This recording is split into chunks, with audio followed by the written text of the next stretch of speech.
This is Eric, and I'm going to be talking about another core principle of recovery. So today, we're going to talk about this inflated sense of self. It says selfishness, self-centeredness, that is the root of our troubles. And this is in the AA Big Book. So what does it mean by that? A lot of us, the downward spiral, feel so bad about ourselves, it's hard to think of ourselves as inflated. We may feel like we're deflated, but here's what's going on is that when I feel like I can still fix this myself, that's an inflated sense of self. In essence, it's saying I'm powerful over this addiction or sin or whatever word you want to use, and I can fix this. And it's the antithesis of what the solution is, which is to see that God, who is a loving power greater than me, will restore me to sanity. Okay, that's step 2. So what happens is when I get in this inflated sense of self, it manifests itself in many different areas. One of the things that you'll hear over and over is that resentment,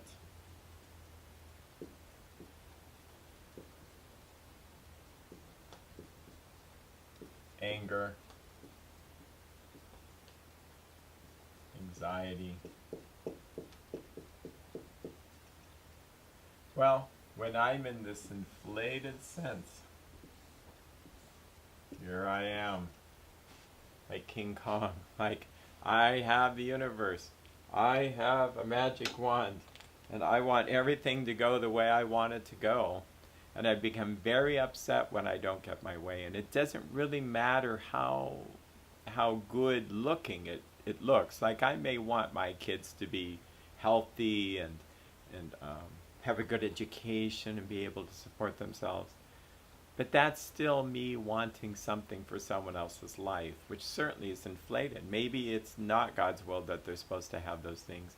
Maybe they don't want those things for themselves. So this self-centeredness is very insidious. Resentment is basically self-centeredness in that I didn't get what I wanted in the past. Anger is I'm not getting what I want now. And anxiety is I'm afraid I'm not going to get what I want in the future. So if I am living for self, I'm always really going to have some resentment. I'm going to be holding on to something. Re-feel, sentir means to feel, sentimental feeling. Re-feel means to re-feel what they did to me. So the first time they wronged me, yes, they wronged me. But the next 20, 70 times, 100 times that I'm replaying it in my heart and my mind, I'm just hurting myself, making myself sick.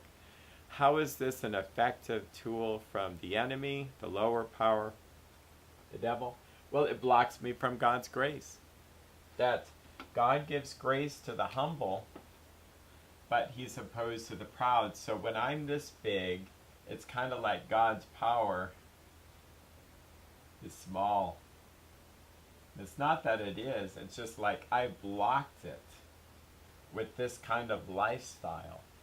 If I humble myself and I die to myself and become right-sized, and it says in the AA book that we could not get rid of self except through God, that we can never get entirely rid of self without his aid, meaning his power. So really, even my ability to become the right size again, and that's not to say I'm not loved or that I'm insignificant. It's just that there's 7 billion people on Earth, at least now today.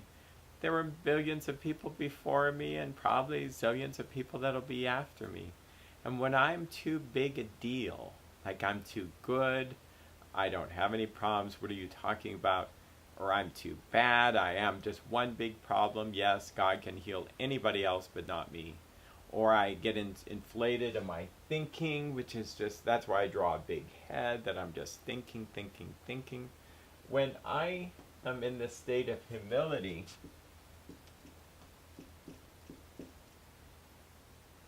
lit T, that's humbling.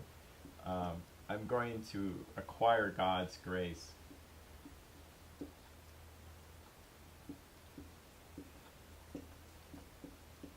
It was C.S. Lewis that said, true humility is not thinking less of yourself.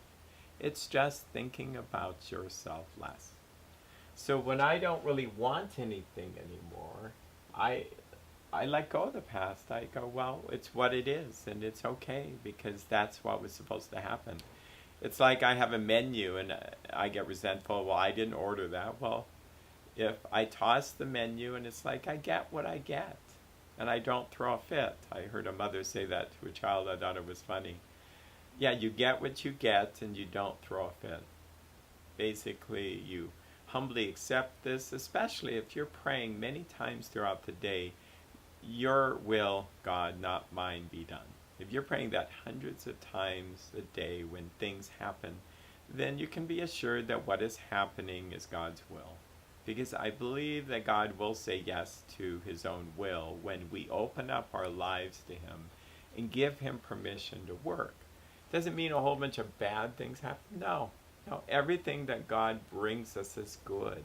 There is nothing that God will ever do that is not for our own good. That no one will love us as much as God loves us. And no one will think and care and have a plan for us better than God. So then why would we ever want our own plan? Why would we start to plan out the lives of others? Because I think I'm God. That's kind of what it boils down to. Doesn't that sound familiar? This sounds like the Garden of Eden and what happened when Adam and Eve were deceived by the devil, the serpent. That they began to get knowledge of good and evil, and since that time the highest form of their mind, the nous, became darkened, and they became sick in their understanding. And now we kind of have like this spiritual ADD where we think what we want, and I'm not even aware how I'm running my own life. When I'm in a situation that's bothering me, if I'm humble, it won't bother me. I will see that of course this person is supposed to do this, this, and this, and I'm supposed to respond, as the AA book says, that if someone's doing something, and even if it's legitimately a harm, I see them perhaps as spiritually sick too. This is page 66, that I don't try to be angry back, because that's not how you would treat a sick person. We would pray, God, save me from being angry. That we would ask to see them in the light of they are spiritually sick too. And that I would pray for tolerance, patience, kindness, and love, or pity. And that's how I treat a sick friend. And then I would also say to myself, when I'm offended, to say, this is a sick person. I know it'd be easier to say it in a negative way, but this is a sick person. How can I be useful to them? And then we would pray, your will, not mine, be done. And that's really a simple program that works for anger. And perhaps in the future we'll do a video on that, talking about how to use it in various situations. But that medicine for anger is me humbling myself and really not wanting anything. In the future, we end up getting controlling in our sickened state. I'm frightened. What if I get cancer? What if I have something happen to my child and I wouldn't be able to deal with that? What if something happened financially that I just couldn't deal with? Or what if there's a natural disaster or a national disaster and something happens? Well, we're inflated in the sense that we're going into the future as if me thinking about it is going to affect the outcome. If I humble myself and say to myself, I'm not running the show. God is running the show. And I'm going to trust him, who is infinite God, rather than my finite self. And on that basis, I'm able to match calamity with serenity. And that's a quote from the AA book. So I wish you a great day in recovery. Have a good day.